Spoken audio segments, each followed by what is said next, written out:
Hello बच्चों। So the question basically belongs to this paragraph. तो सबसे पहले हम इस पैराग्राफ के बारे में जानें। तो इस पैराग्राफ में पैसेज के अंदर हमें क्या दिया हुआ है? इस पैराग्राफ में पैसेज में हमें बताया गया है कि वेव फ्रंट कैसे बनता है। स्फेरिकल वेव फ्रंट जब किसी पॉइंट सोर्स होता है तो उससे बनने वाला वेव फ्रंट कैसा होता है? पॉइंट सोर्स होता है। और वेव फ्रंट के किसी भी पॉइंट के ऊपर अगर मैं परपेंडिकुलर ड्रॉ करता हूं तो मुझे वे की डायरेक्शन मिल जाती है। और वेव फ्रंट का सेकंड जो हर एक पॉइंट होता है वो सेकेंडरी वेवलेट की तरफ वर्क करता है। तो कुछ ये हमें डाटा इन्फॉर्मेशन इस पर दिया गया है। अब उसी के बिहार पर हमें क्वेश्चन पूछा गया है कि wave front incident on a interference between the media are shown in the figure.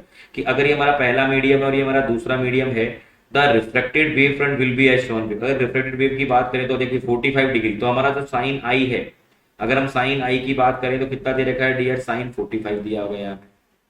और अगर हमें बात करें एंगल ऑफ रिफ्लेक्शन, आपसे पूछा गया एक्चुअली में एंगल ऑफ रिफ्लेक्शन, क्योंकि डायग्राम दे रखा है आपको रिफ्लेक्शन के बाद में जो वेव फ्रंट है उसके फिगर आपको दिया गया है। तो हमें अल्टीमेटली क्या पूछा गया डियर? यहाँ पे हमसे पूछा गया है आर।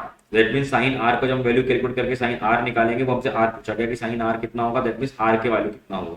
तो हमें पता है कि जब लाइट वेव एक मीडियम से दूसरे मीडियम में जाता है तो according to Snell's law sine I upon sine R is nothing but mu two second. जिस मीडियम में लाइट वेव ट्रेवल कर रहा है उसका रिफ्लेक्टिव इंडेक्स डिवाइडेड बाय जिस मीडियम से ट्रेवल कर रहा है, दैट मीन फर्स्ट मीडियम का। तो यहाँ अगर हम देखें बेटा, साइन आई का वैल्यू कितना है बेटा? 45 डिवाइडेड बाय साइन आर यहाँ कितना है डियर? पता करना है हमें। म्यू टू हमें वैल्यू दे रखा है बेटा √2 एंड डिवाइडेड बाय 1 दिया हुआ है।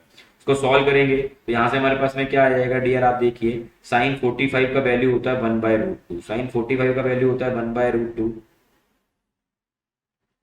एंड यहाँ पे साइन आर को मैं मल्टीप्लाई करूं तो sine R into √2। That means cross multiply करने पर हमें क्या मिल जाएगा डियर? मैं यहाँ बता देता हूँ आपको। तो sine R is nothing but 1/2 and sine R is to 1/2, so sine 30 degree also 1/2। So R is nothing but 30 degree. R का वैल्यू कितना हो गया? 30 डिग्री। तो यहाँ देखिए, यहाँ हमारे पास दो फिगर है, एक फिगर ए है और एक फिगर बी है। तो हमारे पास में आंसर क्या हो जाएगा? आपको पता है कि जब वेव फ्रंट इस तरह से इंसिडेंट होगा तो ऑब्वियस बात है वो कुछ इस तरह जाएगा। ठीक है, तो हमारे पास में जो राइट आंसर होगा वो क्या हो जाएगा? बी। तो B is the right answer. So the value of reflect angle of reflection 30 degree and the right figure is B. So this is your answer. Hope, I hope you will get the answer. Thank you very much.